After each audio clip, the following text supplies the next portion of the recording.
Bryan, how's it going, brother? Let's talk about this fight, right? I want to know what your corner was saying to you going into that 5th round, because I mean, obviously it's tough. You get knocked down twice in a round, 10-7 round. It's hard to come back from that, right? What was your corner saying to you, and also what was going through your mind as well? I mean, bro, I want to thank all of you guys for being here. First of all, especially you, bro. You've been here since my debut, supporting me. Even when you're not working here, you still support me. So appreciate you for that, OG. And man, to be honest, I have no excuses, man. I took, out of all the guys that sent me, I took the toughest guy to prove who I was. I got a little lazy, not gonna lie, and didn't want to go down to 45 and fight the guys that they would give me, because people were gonna say, you fought another bum, you know what I'm saying? So I said, no, I will stay at 55 and I'll fight this tough ass dude and show who I am. A lot of people overlooked him because of what happened to him last year, the same day. But bro, something like that can happen to any of us. He's a fucking dog. He's been here for a while now in BKFC, and he fought his whole life, bro. I just started this. So in reality, yeah, it was a tough fight. I only had one arm once again after the 2nd round. But man, one thing about me, bro, you guys are gonna realize that they're gonna have to shoot me from the stands to get me out of there. I will never quit. I'm the meaning of a dog, the meaning of a savage, and the meaning of BKFC. And let's be real.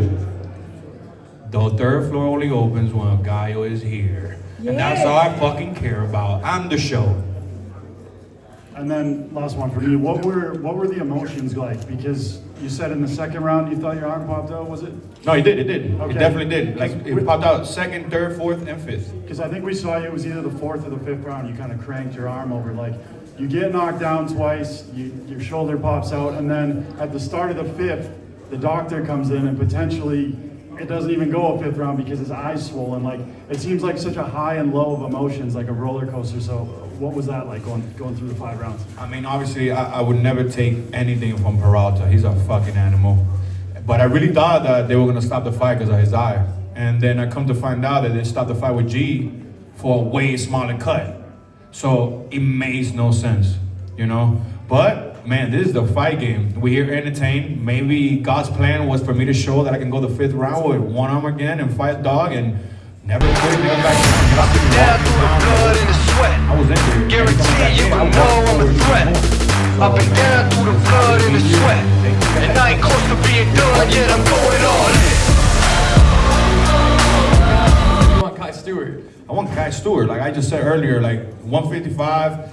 It was a lazy division for me. I just didn't want to go through that drastic weight cut again and put myself through all of that. And I wanted to eat Todo Loco, you know, all the way to my last week. So, you know, but I learned, you know, and I got to be more realistic with myself. And how Baboon said, like 2 nights ago, he said, well, last night I think it was, I don't remember. He said there's weight classes for a reason, and that's one thing that is real. And I thought just because I was hitting harder in the pads, I was hitting guys and hurting them in sparring, I thought, you know, I was gonna be good here, but then you gotta be realistic, man. Like, these guys are way bigger than me. You could tell just in the weigh-in how big he was compared to me.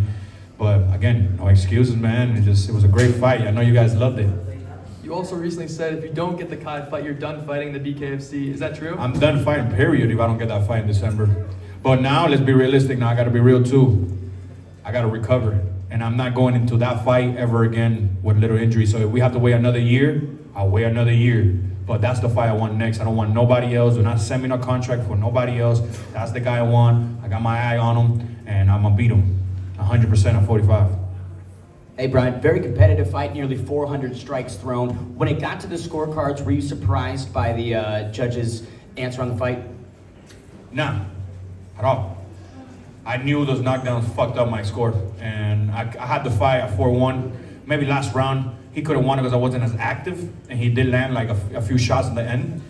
But bro, 3-2, it was pretty close. I literally turned around and looked at everybody and I said, I won the 6th round. I won the 6th round, 6th round. I screamed it a bunch of times. Y'all could look back. They weren't gonna give it to me because, you know, the Hard Rock always herring everybody up. So it was more about the show than let me get this win. If I would've gone to the 6th round, I would've showed out for real. Max Conjolo fighting Yoel Gallo. Thank you so much for giving us such a great performance and a great fight. I mean, it was by far the best fight in my opinion tonight, and we had a lot of great fights. What was your mindset after round 4? Your arm is completely gone. You can only fight with one arm. You're coming off a knockdown. You have to dig deep in that 5th round. Where was your mind at in that round? My coach kept telling me, man, he was like, yo, you gotta finish this. You're down on the score. You gotta finish. You gotta finish. And I looked at him like, I'm gonna try, bro. My right arm is fucked up. That's my power hand. you know, and it's crazy, man, because I threw it so much harder last fight, and I threw uppercuts and everything, and nothing happened, and it happened here. And I don't want to say like the weight classes, but it could have been that, you know, hitting somebody that's way heavier. Maybe it did take a little toll on my shoulder, because when it first came out, it was a shot that I threw overhand, and I hit him in his shoulder, and that's when it popped out. I never landed clean with that one. But then y'all saw me, I put it back in place, and I did what the cash cow does. I put on a show for all these big fans out here, because South Florida got the best fans, man. All right, I'm being told we have time for one more without Gallo. That goes to you. Gallo Soso here from Sports with Soso. What's up, my brother? You showed an incredible amount of heart tonight, right? You got knocked down twice, got back up, almost won the fight, right? Within the 5 rounds, and you mentioned the 6th round, which I think we were all expecting to see. What does this say about you as a fighter in BKFC? Behind all the glitz, all the stuff on Instagram, the shit talking that people do, what does this say about your skills as a fighter in BKFC? Man, respecting your question, fuck my skills. Show me somebody that got metal balls like me. Tell me who drags them in that fucking circle like me. Nobody dragging their balls in that circle like me. I don't care how good they are. These guys have been fighting way longer than me, have more technique, got way bigger teams. They've been doing this shit. I just started, but I let my nuts drag on that fucking canvas, and I'm gonna continue to do that. You know what I'm saying? You cannot get me out of there. You better have a sniper somewhere there waiting, because you're not gonna take me out. I don't care who you are. I'm not quitting, and that's who a Gallo really is, man. There he is, Bryan El Gallo Duran. Thanks for hanging out. Thank you so much. Appreciate you guys.